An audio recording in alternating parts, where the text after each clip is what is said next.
In 19th century Britain, there was one commodity more reliable than gold and more legal than opium: Chinese tea. From the queen to the dock workers, the entire nation was hooked. Every year, the British consumed tens of millions of pounds of tea. And every single leaf came from one source: the Qing Empire. Tea was the oil of the 19th century. Thanks to this humble green leaf, the Qing Dynasty ran the most lopsided trade surplus in human history. To pay for their tea, the British watched helplessly as silver drained from their treasury like water from a tap. The East India Company was on the verge of a breakdown. The mightiest empire on earth was being bankrupted by a leaf. They tried trading opium for silver. That triggered a war. But even after winning the Opium War, Britain still had no access to the secrets of tea production. The knowledge remained firmly in Chinese hands.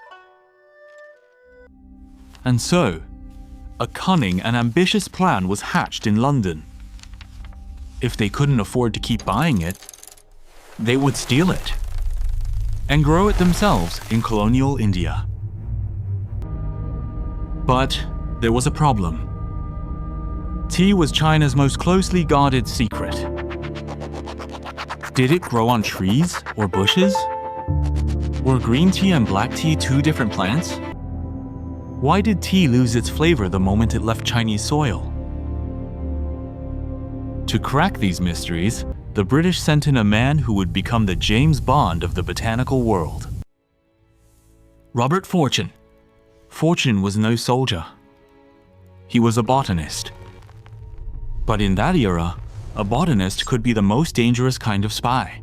Here are the finalized terms. In 1848, the East India Company gave him a covert mission: infiltrate China's inland tea regions, steal the finest tea specimens, and bring back Chinese tea workers who knew the craft.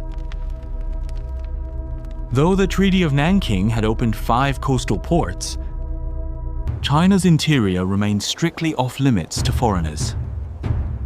A tall, pale Englishman showing up on a tea mountain in Anhui or Fujian would likely be beaten to death on the spot. So Fortune went deep undercover. He shaved the front of his head and fitted a false queue. He dressed in traditional Manchu robes. He gave himself a Chinese name, Mr. Huo. He hired 2 local fixers as guides and told anyone who asked that he was a government official from a distant province beyond the Great Wall. And just like that, Mandarin Huo picked up his walking stick, dodged local patrols, and walked straight into the commercial heartland of China.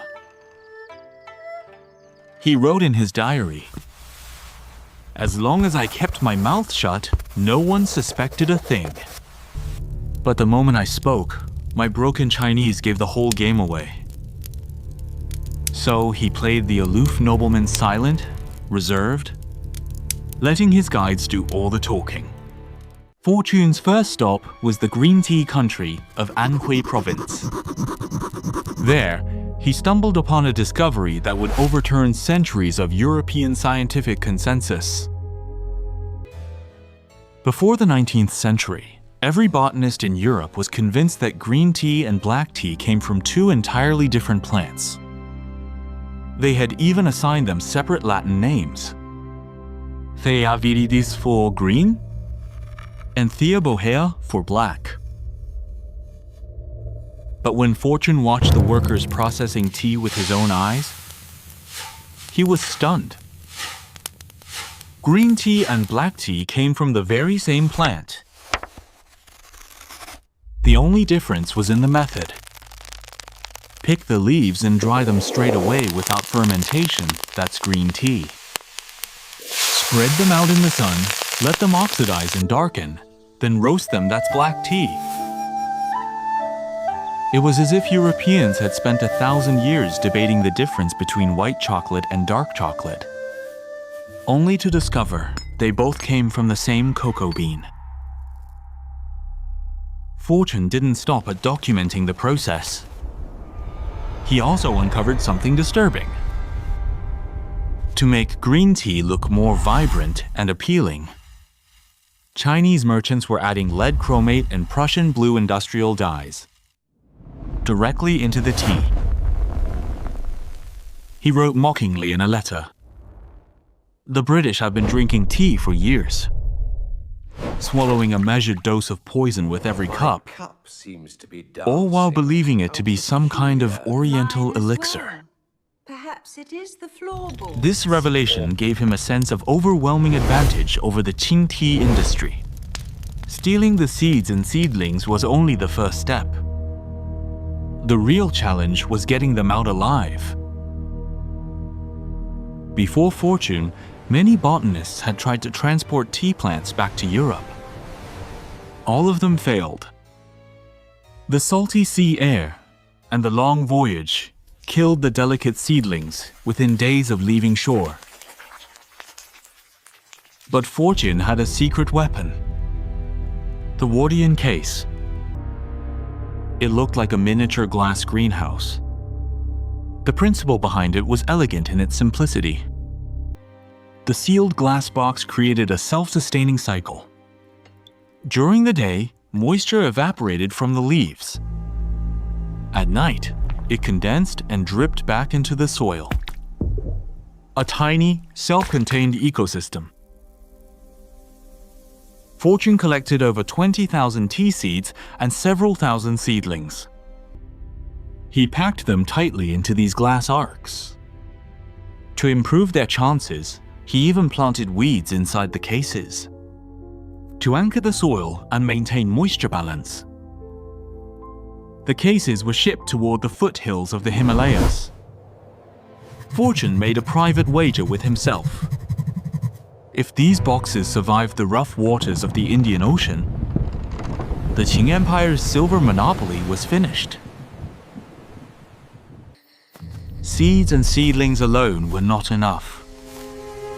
Fortune knew that. Tea is not just grown, it is made. Without master craftsmen, whatever the British grew in India would be nothing more than dried leaves. Not tea. So in the Wuyi Mountains of Fujian, Fortune lured 8 elite tea workers with promises of high wages and prestigious titles. "Come to India," he told them. "The pay is better and you'll be technical directors." These men had no idea that by boarding that ship, they were handing over the core source code. Thousands of years of ancestral knowledge directly to their greatest rival.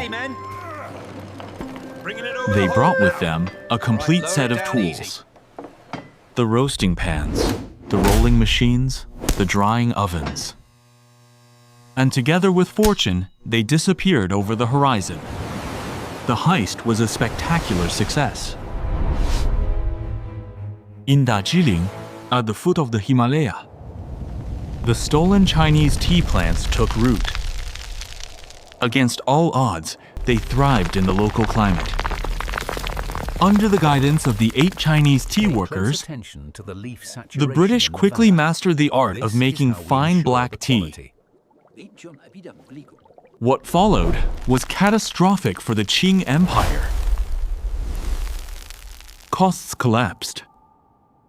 Indian tea, grown on colonial plantations with no middlemen, sold for half the price of Chinese tea. Quality became consistent. The British introduced mechanized production. Indian black tea offered a more uniform flavor than handmade Chinese tea, and it suited Western palates better. Market share evaporated.